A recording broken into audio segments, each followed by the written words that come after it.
Soy el doctor Ferreira, trabajo en el Hospital de Clínicas, en la Clínica Sagrada Familia, en el Hospital Alemán, y el tema del cual les tengo que hablar es del aneurisma de aorta y específicamente el tratamiento endovascular. Para comenzar, vamos a presentar un caso clínico. Se trata de un varón de 70 años que consulta por un aneurisma de aorta abdominal de 55 milímetros de diámetro medio transverso. Es un hallazgo asintomático en estudios por controles urológicos con el antecedente de hipertensión, tabaquismo, EPOC, sin antecedentes cardiovasculares de importancia y con el antecedente de una nefrectomía izquierda. Recibe como medicación enalapril y aspirina 100 miligramos por día. La conferencia va a rondar específicamente por cuál es la conducta diagnóstica a tomar en este paciente y cuál es la conducta terapéutica a tomar en este paciente. Teniendo en consideración ya conocimientos básicos que ustedes van a tener de epidemiología, clasificaciones generales de los aneurismas y la historia natural de los aneurismas, nos vamos a remitir específicamente a hablar sobre la evaluación, el diagnóstico, el tratamiento de estos pacientes, el seguimiento y después vamos a hablar de ciertas situaciones especiales como aneurismas abdominales con compromiso de la arteria ilíaca, torácicos, tóraco-abdominales y aneurismas rotos. Vamos a utilizar este caso clínico para hacer un primer resumen epidemiológico. Vemos un varón, lo cual nos demuestra que justamente los aneurismas son más frecuentes en hombres, de 70 años, fundamentalmente más frecuentes en pacientes mayores de 65 años, que se trata de un hallazgo asintomático.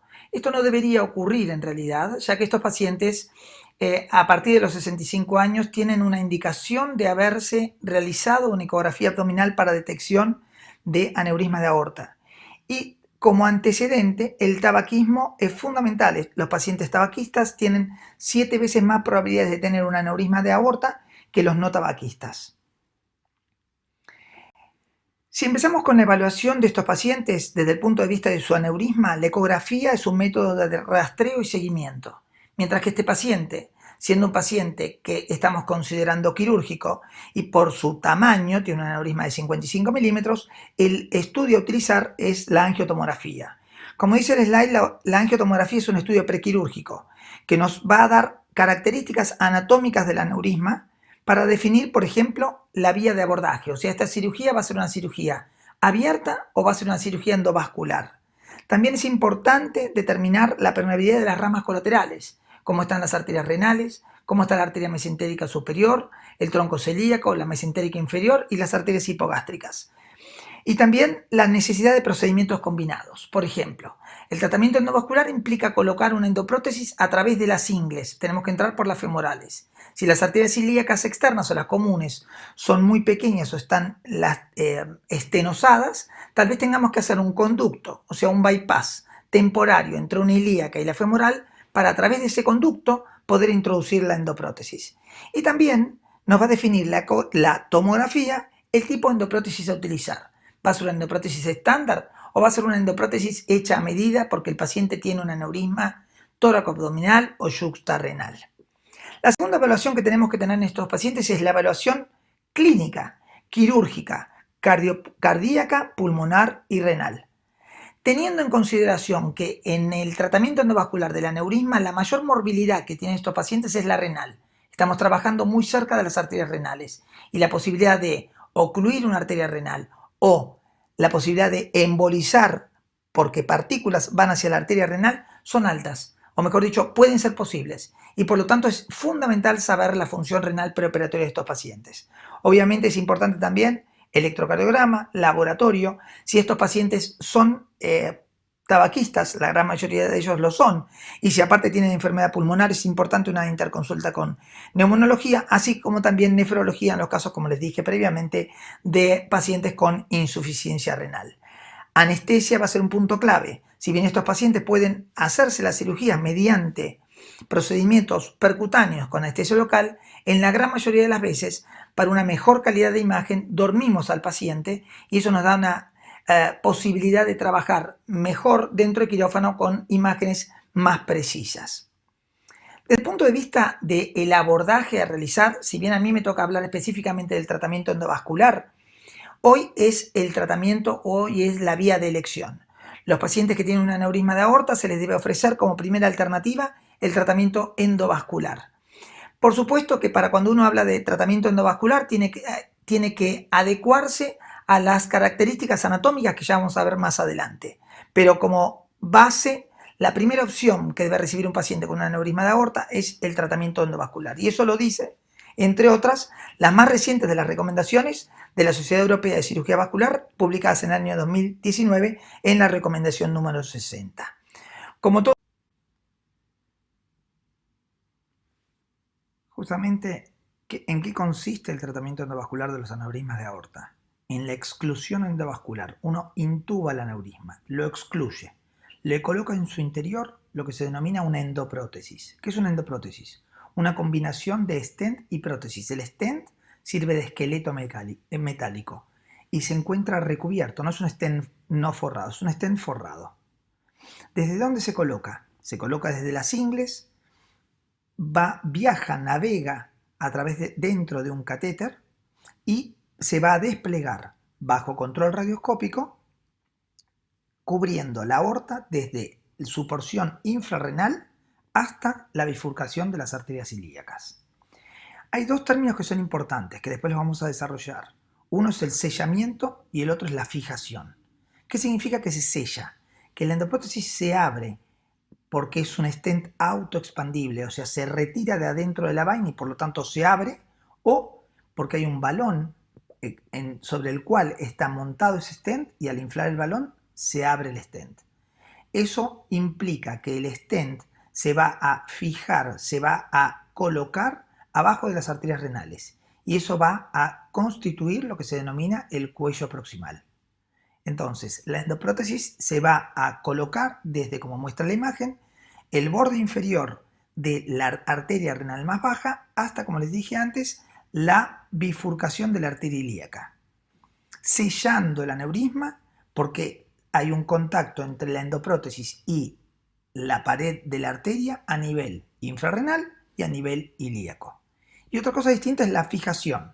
¿Qué significa? Que la endoprótesis va a tener mecanismos activos mediante ganchos que van a hacer que esos ganchos se peguen, se claven a nivel de la aorta o a nivel del cuello proximal y que eviten que la endoprótesis migre hacia abajo.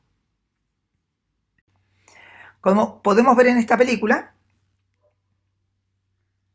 vemos cómo se introduce a través de la ilíaca común o de la externa derecha una guía. A través de esa guía va a navegar un catéter, un catéter guía, ese introductor tiene en su interior la endoprótesis. Al desenvainarlo, la prótesis se expande, es autoexpandible.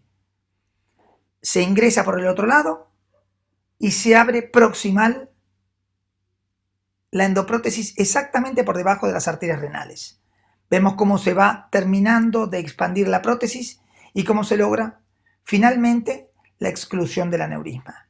A esto se lo considera el tratamiento de un aneurisma de aorta a través de una endoprótesis estándar.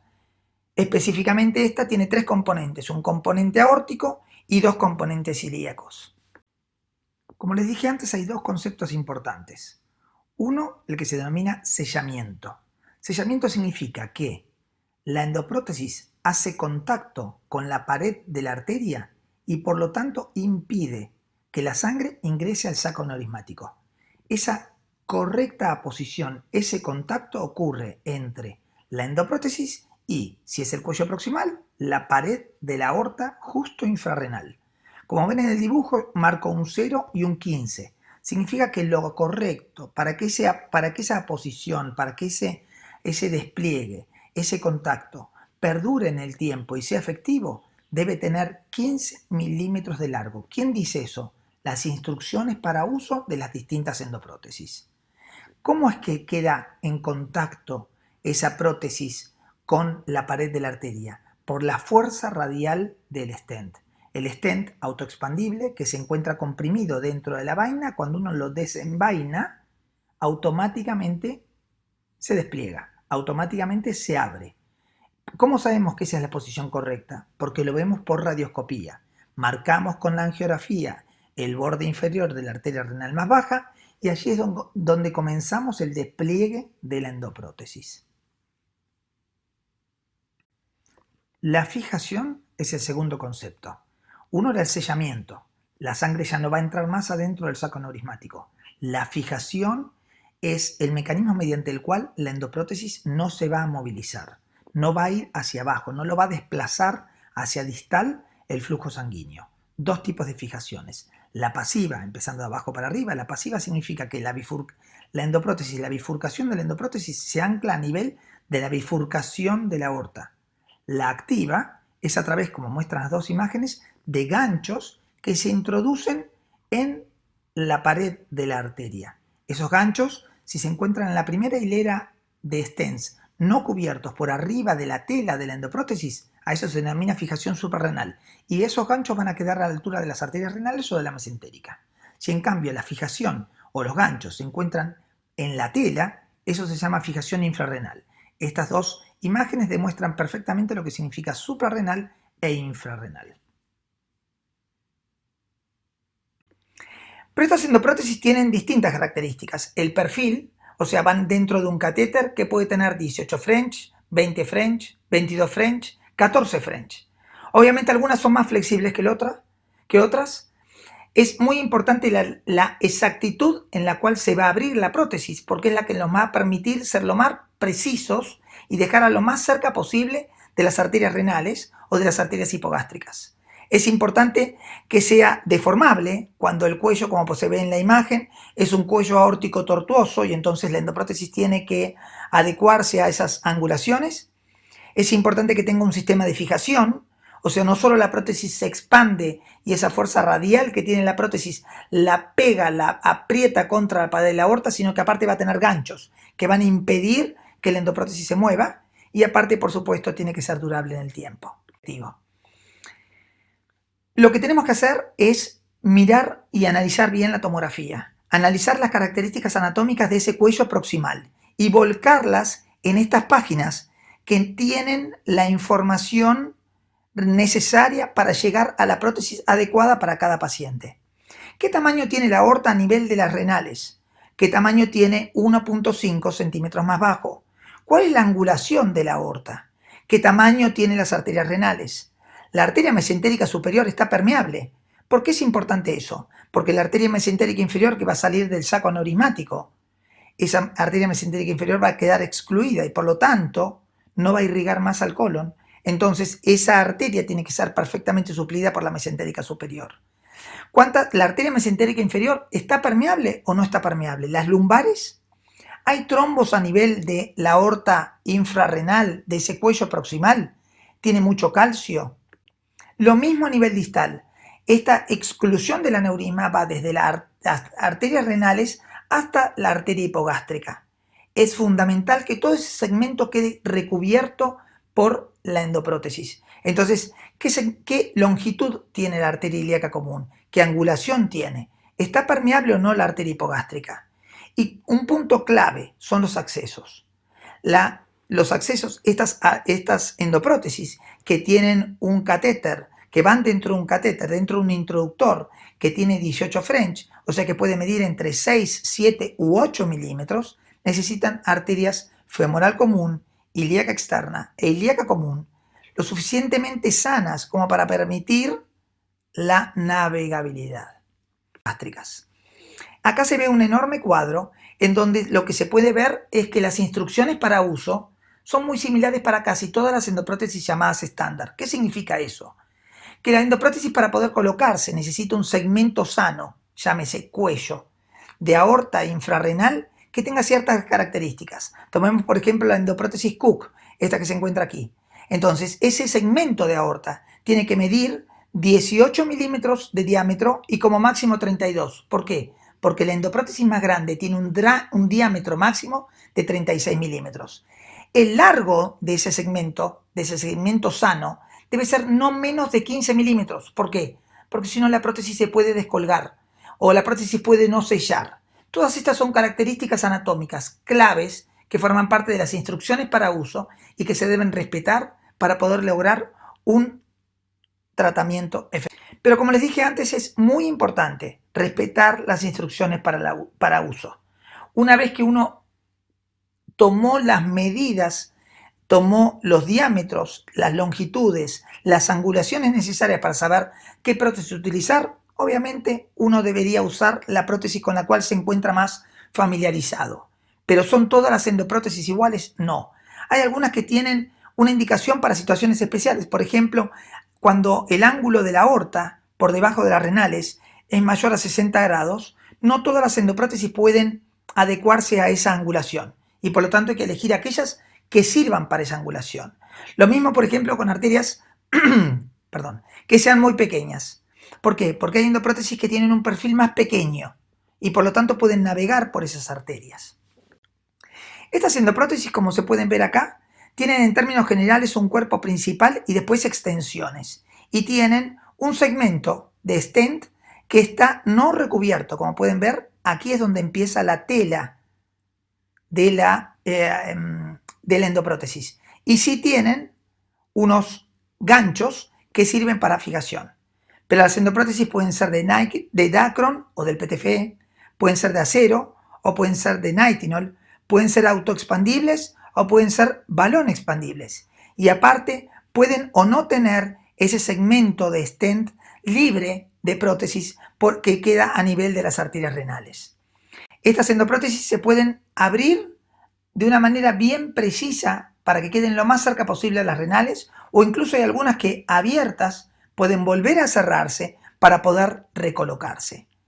Pero lo más importante es tomar las medidas adecuadas, las mediciones, las longitudes, los diámetros y las angulaciones para hacer lo más precisa la colocación de la endoprótesis cuando trabajemos en quirófano.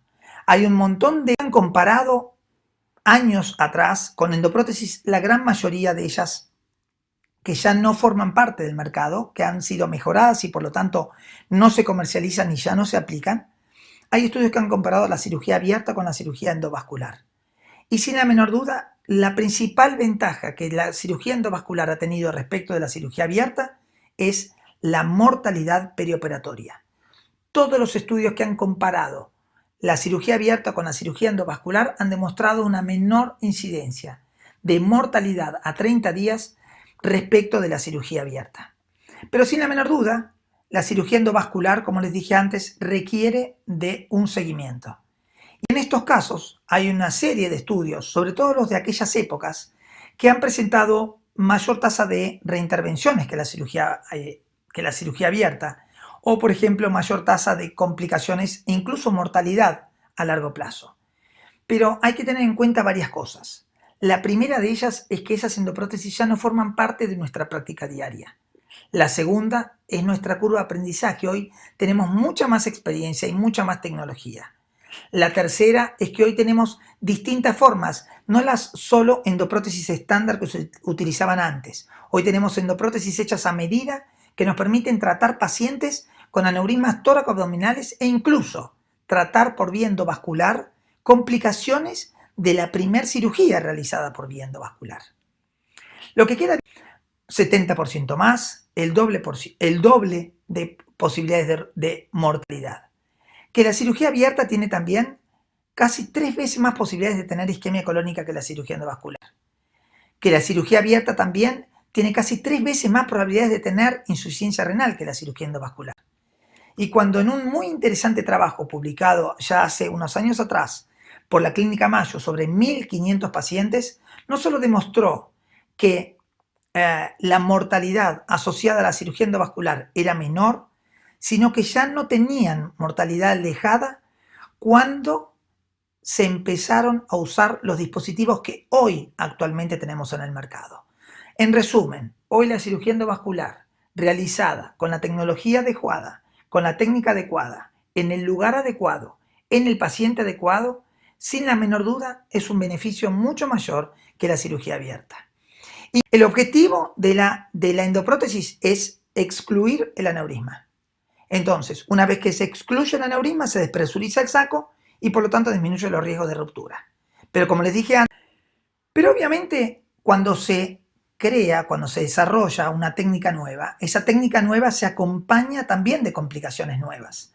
Aparecen lo que se denominan endolics o endofugas, ¿Qué son los endolics o endofugas? Se define endolic a la presencia de sangre dentro del saco aneurismático luego de colocada la endoprótesis. Esta forma parte de los endolics de las complicaciones a las cuales hoy un paciente que se le coloca una endoprótesis se le puede presentar. También puede sangrar por las heridas quirúrgicas, también puede embolizar, puede tener complicaciones renales, como dijimos antes, que se le ocluya una arteria renal o que se le ocluya una arteria hipogástrica. Puede con la oclusión de la arteria hipogástrica o con la embolización a través de la arteria hipogástrica desarrollar isquemia colónica. Puede el paciente tener algún grado de disfunción eréctil si, por ejemplo, ocluimos la arteria hipogástrica. Esas son todas complicaciones tempranas, pero también puede desarrollar complicaciones tardías. La infección protésica, la oclusión de una de las dos ramas, una de las dos patas que tienen las endoprótesis, pseudoaneurismas, puede presentar también migraciones. Nosotros colocamos la endoprótesis en un segmento, pero con el correr de los años ese segmento de la aorta se dilató y por lo tanto la endoprótesis migró. Todas estas complicaciones son complicaciones tardías. Hay estudios que existe el riesgo de lo que se llama un endolic. El endolic es la presencia de sangre dentro del saco aneurismático una vez que colocamos la endoprótesis. Existen los endolics tipo 1 que vienen por los sitios de anclaje, o sea, la sangre pasa al interior del aneurisma por el segmento de aorta infrarrenal o por donde está anclada la endoprótesis a nivel de las ilíacas. Los tipo 2 son los que vienen por las ramas colaterales, o sea, la sangre en lugar de salir desde la aorta hacia las lumbares, ahora vuelve por las lumbares o por la mesentérica. El tipo 3 es cuando colocamos estas prótesis que son segmentales, que son segmentos, se desconectó un segmento. El tipo 4 es por porosidad y el tipo 5 es un agrandamiento del aneurisma, pero no se sabe bien cuál es la causa. La más peligrosa de todas es el endolic tipo 1. Si bien es menos frecuente, el hecho de represurizar de nuevo el aneurisma por los sitios de anclaje, por los cuellos, hace que ese aneurisma se presurice rápido y pueda, por lo tanto, romperse. Vemos algunos ejemplos.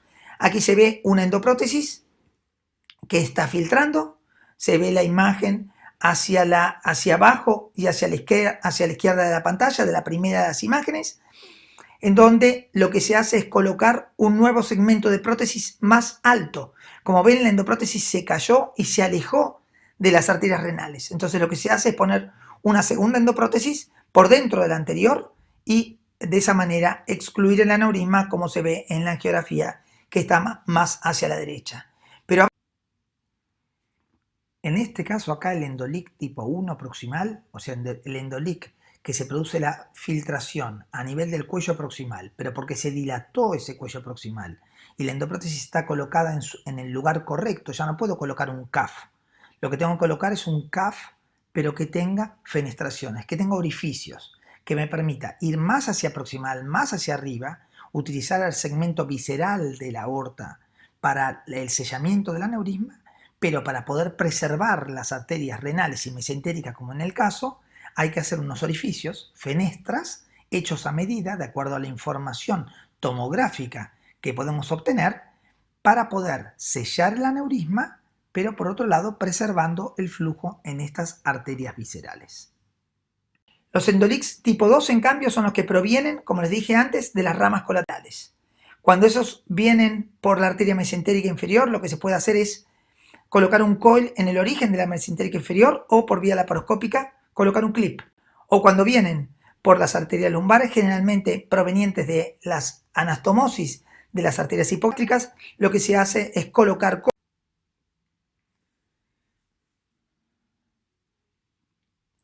Para terminar entonces con esta primera parte de la conferencia, volvemos al caso clínico, varón de 70 años con aneurisma de 55 milímetros, como dijimos antes, un hallazgo de la tomografía, y lo que vemos es que este paciente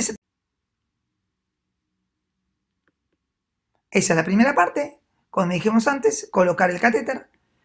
El segundo segmento, cuando se abre exactamente la endoprótesis a nivel de la arteria renal más baja, en este caso como en un paciente monorreno es la arteria renal derecha, única arteria, como se ve ahora en la imagen angiográfica de la izquierda de la pantalla. Y por último, la colocación del segmento contralateral.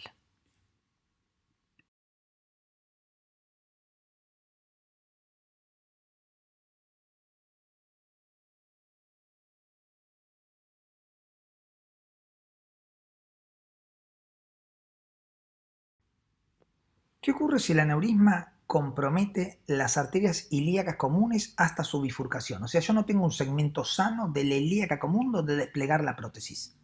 Una de las opciones es desplegar la endoprótesis a nivel de la ilíaca externa. Pero si no ocluimos el origen de la arteria hipogástrica, el flujo retrógrado, como si fuera un endolic tipo 2, o sea, el flujo retrógrado de la arteria hipogástrica que proviene o de ramas de la femoral común o de la hipogástrica contralateral, va a alimentar el aneurisma. Entonces la maniobra es colocar coils para ocluir el origen de la arteria hipogástrica y poner una extensión hacia la arteria ilíaca externa. Como lo muestra esta imagen, es muy raro, pero a veces es necesario, ocluir las dos arterias hipogástricas. En términos generales, lo que hacemos es que cuando están las dos arterias ilíacas comprometidas, al menos una la tratamos de preservar. ¿Y cómo la preservamos? Colocando, como muestra esta imagen, un dispositivo que tenga una rama lateral para preservar la arteria hipogástrica. Entonces, ¿qué ocurre? Se coloca, se elige cuál de las dos ilíacas se va a preservar y se coloca este dispositivo que se denomina rama ilíaca. Para extenderla, se coloca una estena dentro de la rama ilíaca hacia la porción proximal de la arteria ilíaca interna o hipogástrica. Hablemos ahora de los aneurismas de la aorta torácica. Son aquellos aneurismas que por definición tienen un tamaño de 1.5 veces el tamaño normal de la aorta y que en términos generales, si bien puede ser de la aorta ascendente, que son las más frecuentes, durante esta conferencia vamos a hablar de los aneurismas de la aorta descendente. Su ruptura. Y nuevamente, el tratamiento endovascular. Colocando una endoprótesis, esa endoprótesis tiene que anclarse en los sitios de anclaje proximal y distal, o sea, los sitios normales de la aorta proximales y distales al aneurisma, tratando de conservar la mayor cantidad de ramas colaterales permeables. Llámese la arteria subclavia, que si la tapamos podemos producir isquemia del brazo izquierdo o stroke por oclusión de la vertebral izquierda, obviamente la carótida izquierda, y por otro lado, disminuir la cantidad de intercostales que se ocluyen, ya que cuanto más intercostales tengamos ocluidas, mayor la incidencia de paraplegia en el perioperatorio. Estos pacientes, en términos generales, el procedimiento se hace con anestesia general, se drena el líquido cefalorraquídeo para disminuir la presión dentro del canal y por lo tanto disminuir la tasa de paraplegia. Como les dije antes, por la angiotomografía se elige el sitio al cual se va a desplegar la endoprótesis proximal y distal. El abordaje es femoral y aparte, para que esa endoprótesis cuando se abra no se mueva con el jet aórtico, digamos, con la presión arterial, lo que hacemos es disminuir la presión arterial mediante marcapaso, la utilización de adenosina o un balón en la vena cava inferior y de esa manera disminuir la precarga inferior. Esta es una angiografía previa en donde se puede ver un aneurisma bien proximal a la arteria subclavia izquierda, se ve también la carótida izquierda y el tronco brachiocefálico, y esta es la imagen postoperatoria en donde se ve la exclusión del aneurisma. Esto dilatado es el aneurisma y cómo la prótesis se dilata en ese lugar, pero se ve perfectamente que el aneurisma queda excluido. Y esta es la imagen tomográfica con el aneurisma en la izquierda abierto y con el aneurisma trombosado en la imagen de la derecha. Y esta es la imagen postoperatoria del paciente en donde se ve la completa exclusión del aneurisma. Pasando ahora a dejando los aneurismas torácicos, como dijimos antes, en los aneurismas abdominales uno necesitaba un segmento de aorta sana para poder colocar la endoprótesis. Ese segmento de aorta sana infrarrenal era donde se anclaba la prótesis. Pero cuando, por ejemplo, tenemos un aneurisma yuxtarrenal o pararrenal o paravisceral o un tórax abdominal, ese segmento no existe. Y por lo tanto, para poder excluir... ¿Qué son las endoprótesis fenestradas? Repetimos, son endoprótesis hechas a medida que tienen orificios que se denominan fenestraciones en la tela que permiten preservar el flujo de ramas colaterales viscerales, por ejemplo, las arterias renales, la mesentérica o el tronco celíaco. Tenemos distintos tipos, como se ve en la imagen de la izquierda, distintos tipos de fenestraciones. Unas que se denominan scallops, como si fueran un sacabocados, y después dos tipos de fenestraciones, pequeñas y grandes. Esas fenestraciones están hechas a medida de acuerdo a la información angiotomográfica, que hacen o permiten hacer el orificio para que se oriente y nosotros orientemos mediante marcas que tienen esas fenestraciones, la fenestración con el origen de la arteria. Una vez que se encuentran en proximidad, una vez que se encuentra enfrentada la fenestración con el origen de la arteria, lo que hacemos es, como muestra la imagen de la derecha, colocar un stent que alinea la fenestra con la arteria y por lo tanto y también sella. Aquí se ven los esquemas de cómo se arma o cómo se construye una endoprótesis, en donde vemos que, de acuerdo a la imagen tomográfica, se hizo en esta endoprótesis un orificio marcado con 1 para el tronco celíaco, marcado con el 2 para la arteria mesentérica superior, marcado con el 3 para la arteria renal derecha y con el 4 la arteria renal izquierda. Vemos en esa misma imagen otros números que dicen 27, 47, 57, 63.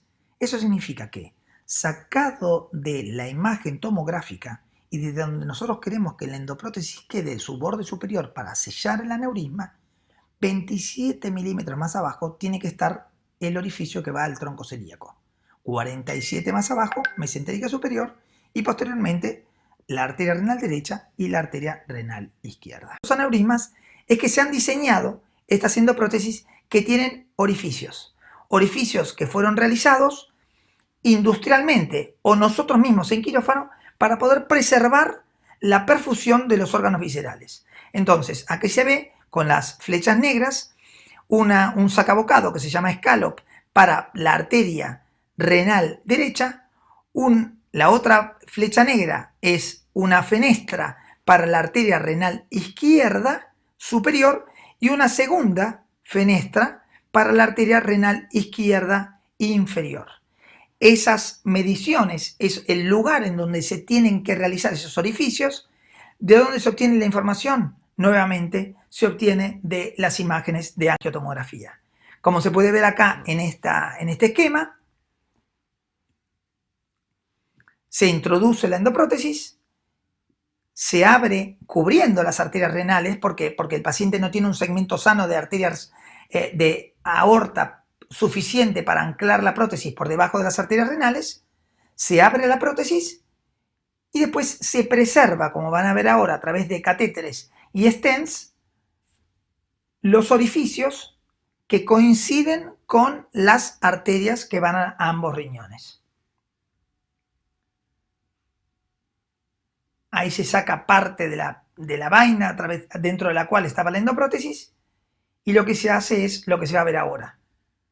Se coloca un stent reforzando, estabilizando el agujero que tiene el orificio, la fenestra que tiene la prótesis, para que coincida con exactamente la arteria renal.